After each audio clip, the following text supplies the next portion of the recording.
அனைவருக்கும் வணக்கம். ஆத்திச்சூடி 3. இயல்வது கரவேல் அப்படின்னா என்ன அர்த்தங்க?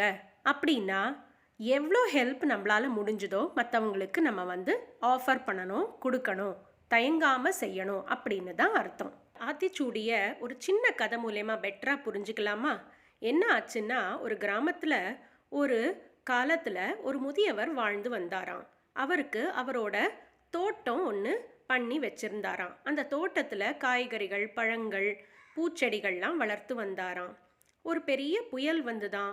அப்போ அந்த கிராமத்தில் இருந்த எல்லா செடி கொடிகளும் கீழே விழுந்து நாசமாக போயாச்சாம். அப்போ அவருக்கு ரொம்ப வருத்தமாக போயிடுத்தான். அவரோட வயசான காலத்தில் அவரால் திரும்பியும் ஒரு தோட்டத்தை உருவாக்க முடியாதுன்னு வருத்தப்பட்டாராம்.